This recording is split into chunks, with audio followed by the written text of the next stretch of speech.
저는 오늘 여러분과 함께 치료받아야 할 마음이라는 제목으로 말씀을 나누겠습니다.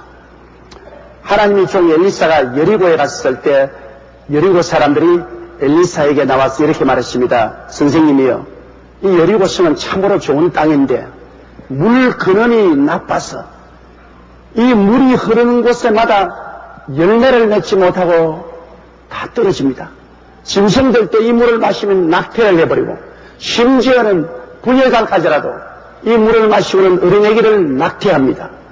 그러므로 이 물 근원이 독이 있은즉 이 땅이 저주로 가득하니 우리를 도와주소서. 엘리사가 이 말을 듣고 하나님의 지시를 받아 소금을 가져오랬습니다. 소금을 담아오매 그걸 가지고 물 근원에 가서 뿌리면서 한 말이, 야훼께서 말씀하시기를 이 물 근원이 치료되었으니 이제는 열매를 맺을 것이라고 말했습니다. 그러자 과연 그때로부터 여리고에 있는 물 근원이 치료를 받아 그 물이 흘러오는 곳마다 열매를 맺고 짐승들도 새끼를 낳고 사람들도 낙태하지 않았습니다. 하나님의 치료가 그 물 근원에서 넘쳐나와 생명의 역사가 일어난 것입니다. 하나님께서 그 물 근원을 치료하기 전에는 그 물 근원에서 사망과 저주가 넘쳐났는데 물이 치료받고 난 다음부터는 생명과 부요가 그 물 근원에서 넘쳐나게 된 것입니다. 우리 인간들은 아담의 타락으로 인간의 마음이 죄의 누룩으로 말미암아 만물보다 부패하고 사망과 저주가 가득 차게 되었습니다. 그 때문에 인간의 마음에서 만든 인간 세계의 문화는 부패와 사망과 저주가 가득 찬 문화인 것입니다. 인간의 마음이 고침을 받기 전에는 이 사망과 저주를 벗어날 도리가 없습니다. 바로 우리 개인들도 마음이 생사화복의 생명의 근원이 된다는 사실을 우리가 분명히 알아야 됩니다. 여리고성 전체가 셈 근원으로 말미암아 죽고 사는 일이 일어난 것처럼 성경에는 생명의 근원이 우리 마음에 있다고 말했습니다. 그러므로 지킬 만한 것보다 내 마음을 지켜라고 강하게 말씀하고 계신 것입니다. 그런데 2000년 전에 예수님께서 오셔서 갈보리 십자가에서 우리를 대신하여 죄의 부패와 사망을 멸하시고 청산하신 것입니다. 바로 예수 그리스도의 십자가의 보혈이 엘리사가 가지고 셈근원을 정결케 한 소금과 같은 것입니다. 이 때문에 이제 십자가 보혈을 통하여 마음의 셈근원을 치료하면 우리의 마음속에 사망과 저주가 넘쳐나오는 곳에 생명과 부요가 넘쳐나올 수 있게 된 것입니다. 첫째로 우리 인간의 마음은 죄악으로 오염되고 썩은 생명의 근원입니다. 사람의 마음이 죄악으로 오염되고 썩어 있기 때문에 어떤 교육이나 수양이나 도덕적인 훈련을 통해서도 사람이 변화되지 않습니다. 생명의 근원인 마음이 썩어 있고 부패 있는데 아무리 머릿속에 새로운 교육을 주입하고 도덕적인 훈련을 시켜도 변하지 않습니다.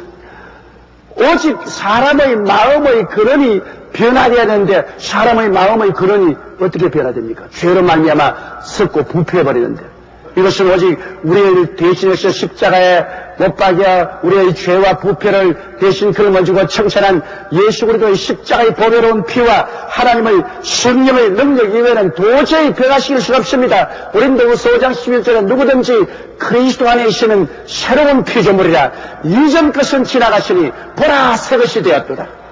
이렇게 외쳤습니다. 그것은 사람의 몸이 새롭게 되는 것이 아닙니다. 사람의 마음이 새롭게 되는 것입니다. 옛 마음이 청산되어 버리고 새로운 마음으로 거듭나게 되는 것입니다. 이것은 예수 그리스도의 십자가 보혈의 능력 이외에는 일어날 수 없는 역사인 것입니다. 역사적으로 유명한 강자요 이교도 신앙인이요 노예상이었던 존 뉴턴을 보십시오. 그가 지은 찬송이 온 세계에서 얼마나 유명하게 불러줍니까? 나 같은 죄인 살리신 주원의 고마워는 이 찬송을 지은 존 뉴턴은 이교도요 음란하고 방탕하고 술 취하며 아프리카 해안에 나서 노예를 잡아서 유럽이나 미국으로 팔아먹는 노예상인이었습니다. 그 흉악한 마음은 이루 말로 다 할 수 없습니다. 그가 배를 타고 술에 취하면 산노예를 끌고 와서 바다에 던집니다. 그러면 따라오던 상어들이 그 산노예를 머리채 득슥 물고 팔을 바둥치면 호탕한 웃음을 웃고 했습니다. 그러다가 한 번은 큰 풍랑을 만났습니다. 배가 파선할 지경에 이르니까 그때야 죽음의 위험을 느낀 존 뉴턴은 엎드려 기도했습니다. 우리 어머니의 하나님, 항상 어릴 때부터 하나님을 찾고 기도하던 우리 어머니의 하나님, 우리 어머니의 기도를 들어서 나를 한 번만 살려주시면 내가 변화되어 새 사람이 되겠습니다. 하나님이 그 기도를 들으셔서 무사히 배가 파손하지 않고 해안에 도착하자 그런 그때로부터 내려서 일생을 바쳐 주님을 위해서 하나님 사업을 한 위대한 주의 종이 되었습니다. 그 흉악한 마음이 어떻게 변화되었습니까? 그 어머니의 하나님의 이름을 부르고 예수님의 보혈을 의지하자 주의 보혈이 그 속에 들어와서 그를 변화시키고 새 사람으로 만들어버리고 말한 것입니다. 다른 어떠한 힘으로 그를 변화시킬 수 없었습니다. 예수님 이름을 부르자 그리스도의 보혈이 그 부패하고 저주로 꽉들어 찬 마음을 변화시켜버리고 말한 것입니다. 여러분이 잘 아는 우리 기독교 역사를 변화시킨 어거스틴 같은 성인도 그는 말로 형용할 수 없는 탕자였습니다. 그러나 그 어머니 모니카가 눈물을 흘리며 그 아들을 따르면서 기도를 했습니다. 그 결과 하나님 계시가 하루 그 마음속에 임하였습니다. 그가 예수 그리스도를 구주로 모시자 예수의 보혈과 성령의 능력이 그 탕자 어거스틴의 마음을 변화시켜서 그로 하여금 역사의 족적을 남긴 위대한 성인이 되어버리고 마는 것입니다. 여러분, 이러한 여러 가지 사건들을 통해서 볼 때 우리의 마음은 예수 그리스도의 보혈과 성령의 능력으로만 변화될 수 있지 그 이외에는 어떤 법으로나 힘으로 변화될 수 없다는 사실을 우리가 잘 알 수 있는 것입니다. 죄악으로 오염되고 썩은 생명의 그러니 죄악을 뿜어내고 있으니까 모든 삶 속에 저주가 꽉들어 차 있습니다. 그러나 그 생명의 그런에 예수 그리스도의 보혈과 성령의 역사가 일어나면 완전히 저주가 사라지고 축복으로 넘쳐나고 사망이 사라지고 생명샘이 넘쳐나게 되어버리고 마는 것입니다. 둘째로 우리 사람의 마음은 세속과 마귀로 오염되고 썩은 마음입니다. 마음속에 세속에 꽉 들어차 음란하고 방토하고 술 취하고 도둑질하고 거짓말하고 시기하고 분노하고 질투하고 온갖 세속의 부패가 꽉 들어차 있습니다. 그게 다 마귀가 와서 함께 손을 잡고 도둑질하고 죽이고 멸망시키는 일을 합니다. 이 부패된 마음을 어떻게 청소를 할 수 있습니까? 이것은 교문으로나 교육으로나 법으로나 강제의 힘을 통해서 도저히 변화시킬 수가 없습니다. 여러분 성경에 보면 갈라디아서 5장 19절로 21절에 이 부패한 육체의 일에 대해서 열거한 것을 한번 들어보세요. 육체의 일은 현재하니 곧 음행과 더러운 것과 호색과 우상숭배와 술수와 원수를 맺는 것과 분쟁과 시기와 분념과 당지는 것과 불리함과 이단과 투기와 술취함과 방탕함과 또 그와 같은 것들이라. 전에 너희에게 경계한 것 같이 경계하노니 이런 일을 하는 자들은 하나님의 나라를 유업으로 받지 못할 것이라고 말했습니다. 세속과 마귀로 오염된 썩은 마음이 하늘나라를 유업으로 받을 도리는 절대로 없는 것입니다. 바로 이러한 것이 현실 세상입니다. 여러분 성경은 이 세상에 버림받은 사람들의 마음에 관해서 어떻게 말하고 있는지 압니까? 사람들은 뭐 세상 사람들이라고 해서 그렇게 하나님이 내버릴 수가 있느냐고 말하는 사람이 있을지 모르겠지만은 하나님이 보실 때 이 세상 사람들의 마음은 완전히 상실된 마음인 것입니다. 잃어버린 마음인 것입니다. 로마서 1장 28절로 32절에 하나님이 보시는 세상 사람들의 마음이 이렇다는 것을 보여주고 있습니다. 또한 저희가 마음이 하나님 두기를 싫어하며 하나님께서 저희를 그 상실한 마음대로 내어버려 두사 합당치 못한 일을 하게 하셨으니 곧 모든 불의, 추악, 탐욕, 악의가 가득한 자요, 시기, 살인, 분쟁, 사기, 악독이 가득한 자요, 수근수근한 자요, 비방하는 자요, 하나님을 미워하시는 자요, 능욕하는 자요, 교만한 자요, 자랑하는 자요, 악을 도모하는 자요, 부모를 거역하는 자요, 우매한 자요, 배악하는 자요, 무정한 자요, 무자비한 자라. 저희가 이 같은 일을 행하는 자는 사형에 해당한다고 하나님의 정하심을 알고도 자기들만 행할 뿐 아니라 또한 그 일을 행하는 자를 옳다 하느니라. 보십시오. 하나님을 저버리고 예수 그리스도를 배반하고 사는 이 세상에 상실한 마음을 가진 사람들의 그 처참한 정경을 보십시오. 이러한 상실한 마음에서 넘쳐나오는 것은 저주와 사망밖에 없는 것입니다. 그러므로 모든 일이 안 됩니다. 여리고성에 물이 저주와 사망이 있으니까 곡물들이 다 떨어지고 짐승들이 낙태하고 사람들조차 낙태했습니다. 오늘 우리가 돌질을 당하고 죽임을 당하고 멸망당하는 것은 다른 데서 오는 것이 아닙니다. 우리의 마음에 상실된 마음 속에 있는 부패와 저주에서 넘쳐나오는 것입니다. 여러분 9월 27일 뉴스에서 본 바 있는 것처럼 미국의 39세 된 한 부인이 결혼한 지 3년이 되어도 어린아이를 못 낳았습니다. 그런데 그 몸이 뚱뚱했기 때문에 그를 기바로 나는 임신했다고 거짓말을 했습니다.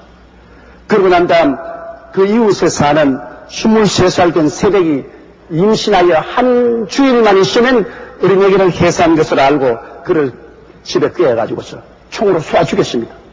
그리고 그 배를 갈라가지고서 어린애기를 끄집어냈습니다. 그리고 그것이 자기 애기라고 강도에 사놓고 파티까지 열었습니다. 이것이 발견되자 경찰이 습격하니까 권총으로 자살하라. 그 어린애기는 그 아버지에게 돌렸다는 뉴스가 나왔습니다. 사람이 이렇게 악해질 수 있습니다, 여러분.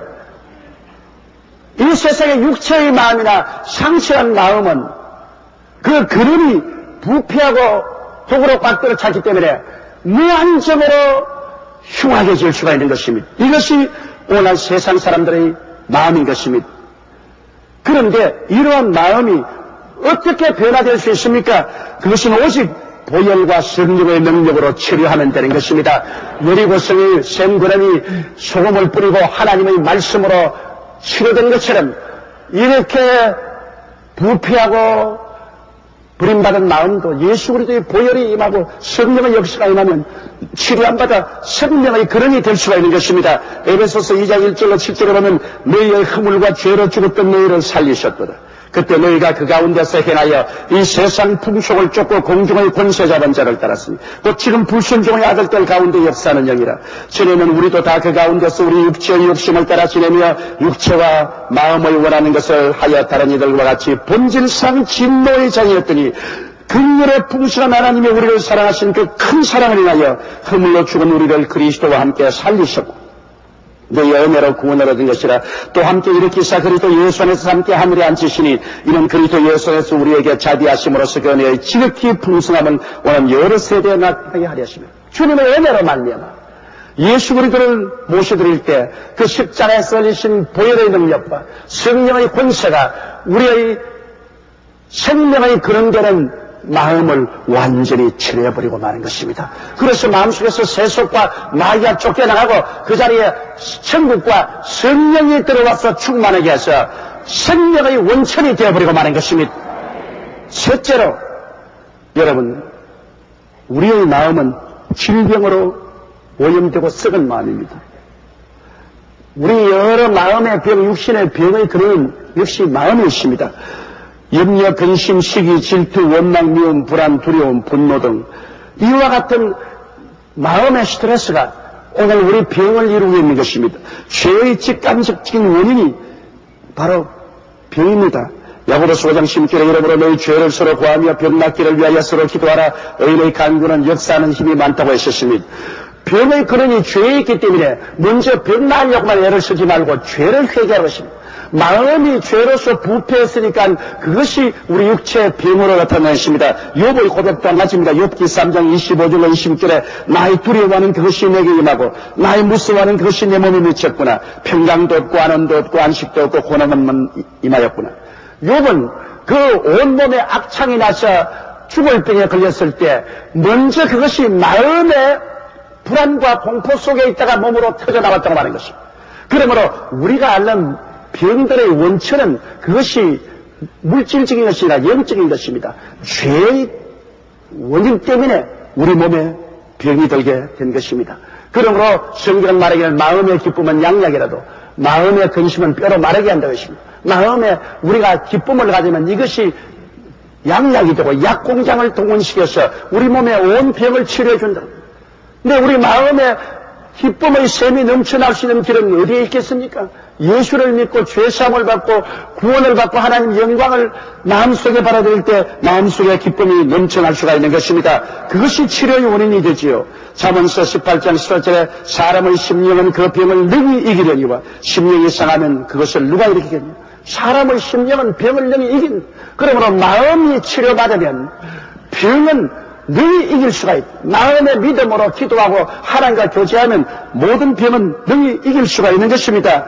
오늘 질병의 70%가 마음의 스트레스에서 온다고 이 학기에서 정식으로 그렇게 발표하고 있습니다. 우리 사람들은 끊임없이 이 병든 마음, 이 저주받은 마음, 죽은 마음에서 넘쳐나오는 스트레스 때문에 사람들은 고통당하고 있습니다. 사람들은 걱정의 50%는 아직 일어나지 않은 미래의 일을 가지고 있고 40%는 과거의 일을 가지고 걱정하고 사실 10%만이 현재 겪는 일로 걱정을 하고 있는 것입니다.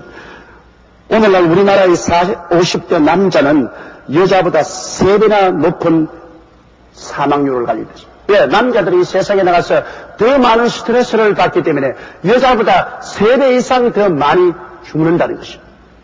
그러므로 스트레스가 우리 사람의 마음에 끼치는 질병이란 얼마나 무섭다는 것을 알 수 있는 것입니다. 여러분, 병의 뿌리는 마음에 있습니다. 마음이 스트레스를 받고 염려하고 근심하고 불안하고 미워하고 초조하고 고통을 당하면 그 마음이 바로 이절어져서 온몸에 병을 일으키는 것입니다.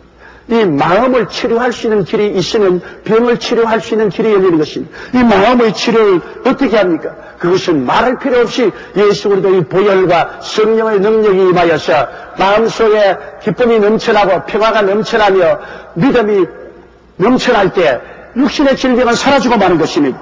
사도행전 10장 38절에 하나님이 나사렛 예수에게 성령과 능력을 기름 붓듯 하셨으며 제가 돌아다니시며 착한 일을 행하시고 마귀에게 눌린 모든 자를 고치셨으니 이는 하나님이 함께 하시며 성령과 능력이 마음에 충만하면 주님께서 성령과 능력을 통해서 모든 마귀를 쫓아내고 마귀에게 눌린 모든 병을 다 고치신다고 말씀하는 것입니다.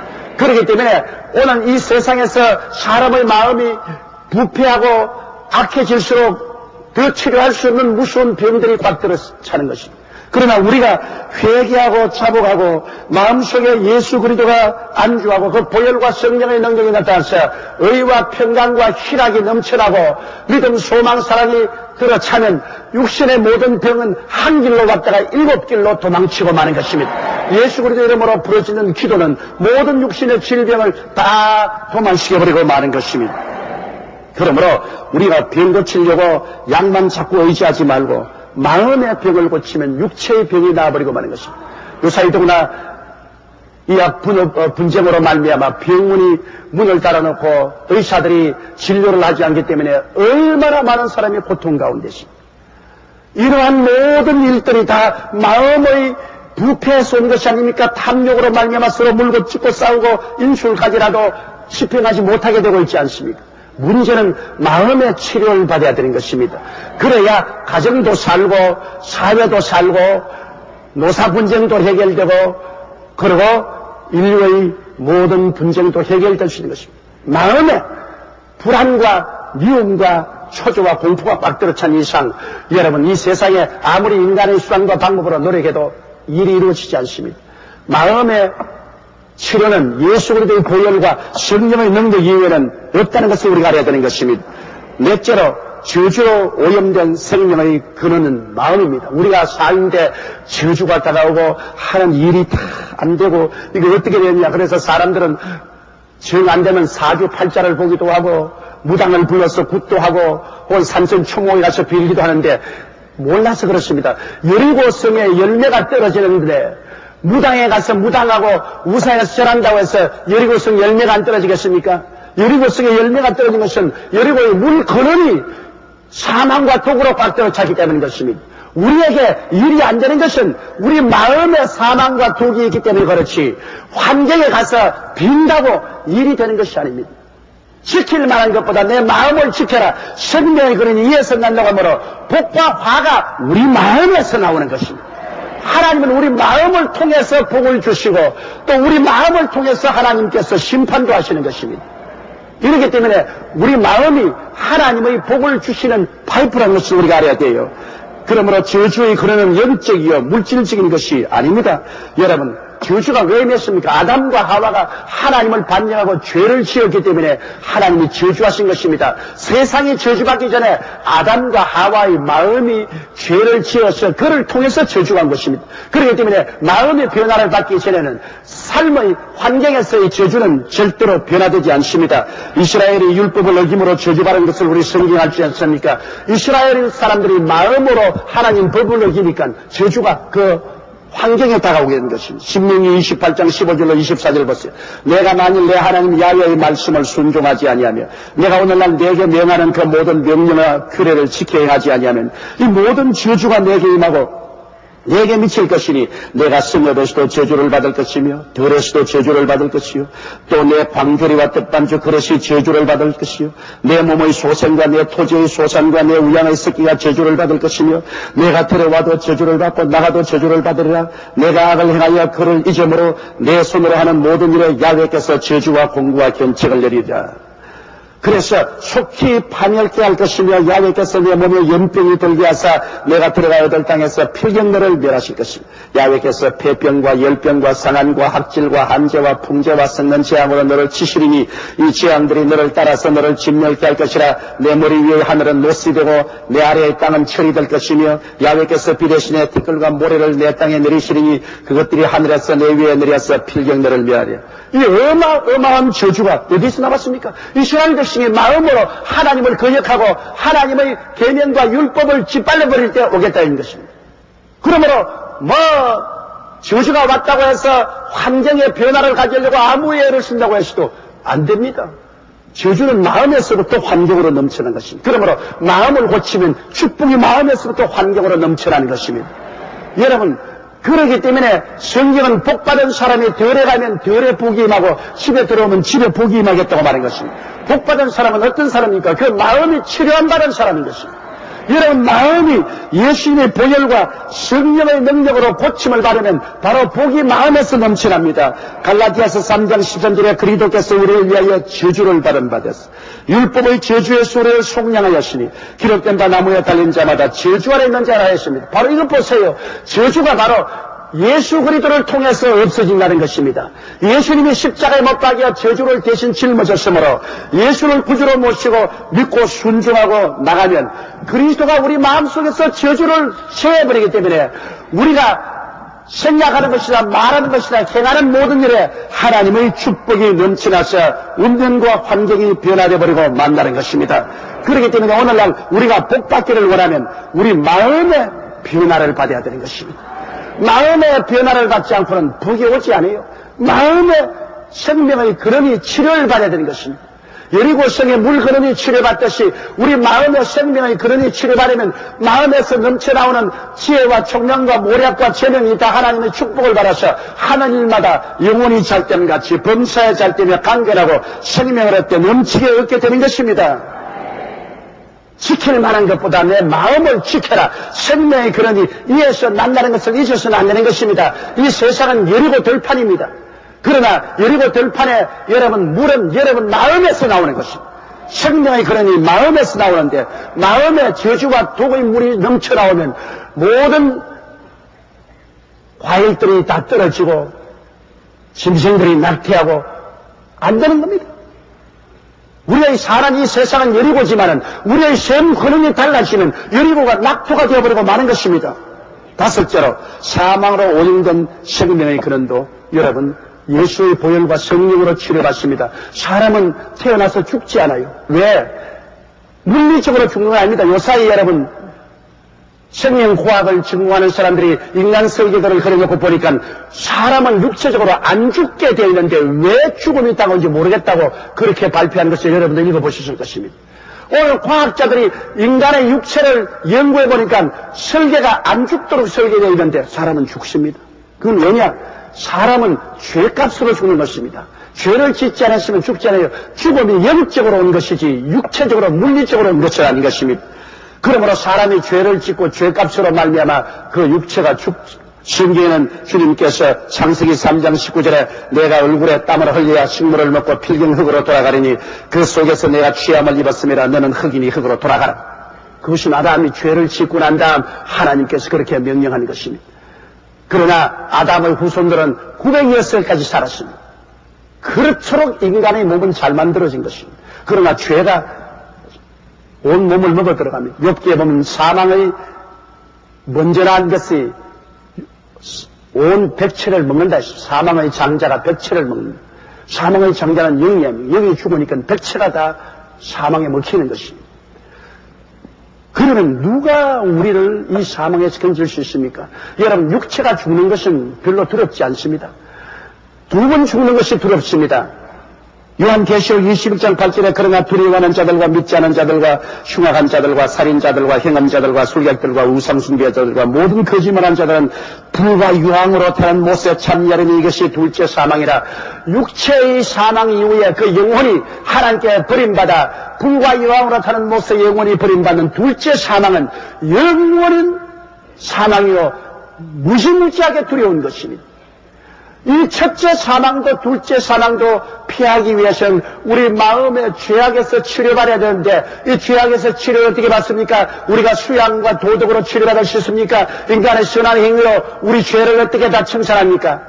우리 주 예수께서 우리 죄를 대신해서 죄 없는 자로서 십자가에 못 박여 몸을 찢고 피를 흘려 죄를 청산해 주셨으므로 그리스도의 보배로운 피를 의지하면 사망으로 가득한 우리 마음이 용서를 받고 생명으로 넘쳐나게 되는 것입니다. 그래서 바울 선생은 사망한 너희 이기는 것이 어디냐고 큰 소리 할 수 있습니다. 로마서 10장 9절로 10절에 내가 만일 내 입으로 예수를 주로 시인하며 또 하나님께서 그를 죽은 자 가운데서 살리신 것을 내 마음으로 믿으면 구원을 얻으리니 사람이 마음으로 믿어 이르고 입으로 시인하여 구원에 이르나니라고 말했습니다. 로마서 6장 23절에 죄의 삭선 사망이요 하나님의 은사는 그리스도 예수 우리 죄 안에 있는 영생이라고 말하겠습니다. 우리의 마음이 사망이 떠나고 영생으로 충만하면 육체의 장막집 무너지더라도 우리는 손으로 예비한 영원한 집, 아버지의 집으로 들어가며 우리는 둘째 사망을 두려워하지 않을 것은 하나님이 우리 위해서 예비한 새 하늘과 새 땅과 새 예루살렘이 준비되어 있습니다. 그것이 우리가 그리스도와 함께 부활의 몸으로 올라가면 이 추한 몸이 영광스러운 몸으로, 약한 몸이 강한 몸으로, 육의 몸이 신령한 몸으로, 죽을 몸이 영생의 몸으로 변화되어서 눈물과 근심과 탄식과 이별하는 것이나 고하는 것이나 앓는 것이 없는 곳에 영원히 살게 되는 것입니다. 이 모든 것이 우리 마음의 치료받음으로 이루어지는 것인데 이 마음의 치료는 갈보리 십자가에 못 박여 몸과 피를 흘리신 예수 그리스도를 구주로 모심으로 말미암아 이루어질 수 있는 것입니다. 그러므로 오늘 이 시간 생명의 근원이 여러분 마음에 있다는 것을 잊지 마십시오. 우리가 주를 모를 때는 이 마음에서 사망의 독이 넘쳐납니다. 우리 집도 여리고요, 우리 직장도 여리고요, 세상도 여리고인데 우리 속에서 독의 샘물이 넘쳐나니까 사망과 저주가 빠뜨려 차서 집안에도 사망과 저주가 있고 직장에도 사망과 저주가 있고 생활에도 사망과 저주가 있습니다. 오늘 온 세상에 사망과 저주가 빠뜨려 차 있지 않습니까? 그런데 이 여리고 같은 이 세상에 사는 우리의 마음속이 샘의 근원인데 이 샘 근원에 소금을 던져야 돼요. 이 소금이 바로 예수 그리스도의 보혈과 성령의 능력인 것입니다. 내가 회개하고 예수를 구주로 모시고 입으로 시인하며 의지할 때 예수님의 보혈이 나의 샘 근원을 고쳐주시고 성령이 와서 나를 새롭게 하는 것입니다. 물과 성령으로 거듭나지 아니하면 하늘나라를 볼 수 없는데 성령이 와서 우리를 새롭게 함으로 우리의 샘 근원이 고쳐집니다. 우리 마음이 고쳐지면 이 마음속에서 용서와 의의 샘이 넘쳐나고 이 마음속에 천국과 성령의 샘이 넘쳐나고 이 마음에서 기쁨과 치료의 샘물이 넘쳐나고 이 마음속에 아브라함의 축복과 번영의 샘물이 넘쳐나고 이 마음속에서 영생의 축복이 넘쳐나게 되는 것입니다. 마음의 샘물이 달라집니다. 마음의 샘물이 달라지니 그 샘물을 받아 이루어지는 가정이 달라지고 직장이 달라지고 사회가 달라지고 영혼이 잘됨같이 범사의 잘됨에 강건하고 생명을 얻되 넘치게 하는 역사가 일어나게 되는 것입니다. 우리들의 삶에 사망과 저주가 있어 삶의 축복과 행복의 열매를 맺지 못하는 이유는 생명의 근원인 마음이 오염되고 썩어 있기 때문인 것입니다. 마음이 새롭게 되지 않고는 축복과 결실의 삶은 절대로 불가능합니다. 그러나 마음은 예수 그리스도를 구주로 모시고 보혈과 성령의 능력을 의지할 때 변화되는 것입니다. 치료받는 것입니다. 여리고 사온 엘리사가 샘의 거인을 고치고 난 다음에는 열매를 맺고 짐승들은 새끼를 낳고 사람들은 자녀를 건강히 낳아서 길렀다고 말이죠. 이와 같은 축복이 오늘 예수를 구주로 모시고 마음에 보혈과 성령을 의지하는 여러분에게 넘쳐나게 되시기를 주의 이름으로 축원합니다. 우리 다 같이 고개서 기도드리겠습니다. 사랑이 많으신 우리 아버지 하나님, 성경에는 지킬 만한 것보다 내 마음을 지켜라, 생명의 걸음이 이에서 난다고 했었으니 우리의 가정, 우리의 사회, 우리의 직장, 우리의 세계 모든 역사는 우리 마음에서 넘쳐나는 것입니다.